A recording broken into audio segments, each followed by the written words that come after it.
L'exercice 5 de la série 3.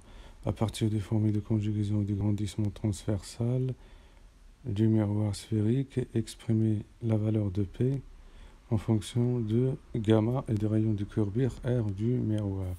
Donc pour ce faire, on va utiliser les deux relations. La relation de conjugaison et de grandissement d'un miroir sphérique. La relation de conjugaison est donnée par 1 sur P plus 1 sur P' égale à 2 sur R, gamma égale à moins P' sur P. Donc à partir du grandissement transversal, on peut exprimer P' en fonction de P et gamma. On a P' égale à moins P fois gamma. Donc qu'on va injecter dans l'expression de la relation de conjugaison, et du coup on trouve P égale à gamma moins 1 sur gamma fois R sur 2.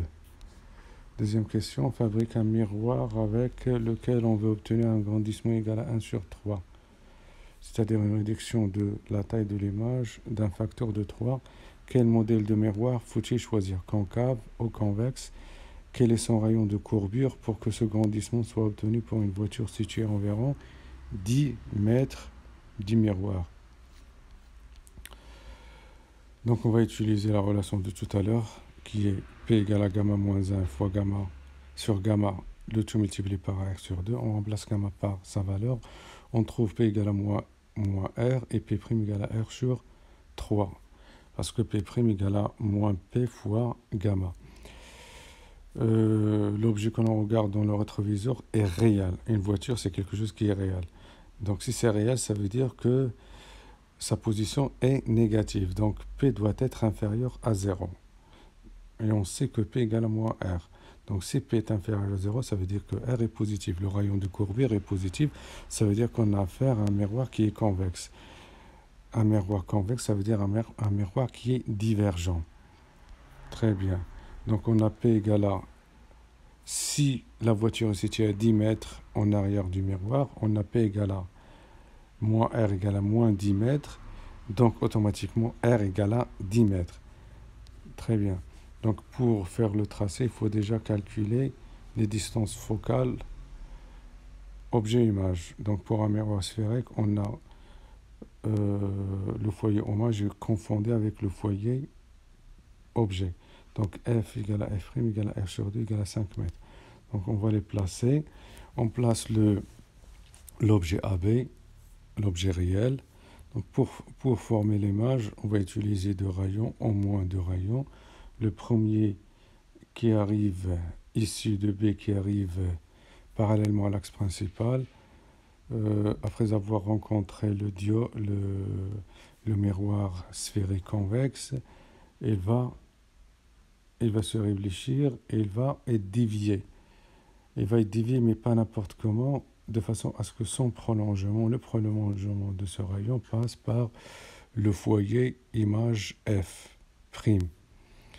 Le deuxième, qui arrive orthogonalement au miroir sphérique, c'est-à-dire son prolongement passe par C, ce rayon, il va être réfléchi de façon à ce que son prolongement, voilà, il va être dévié, il va être réfléchi et reprend le même chemin.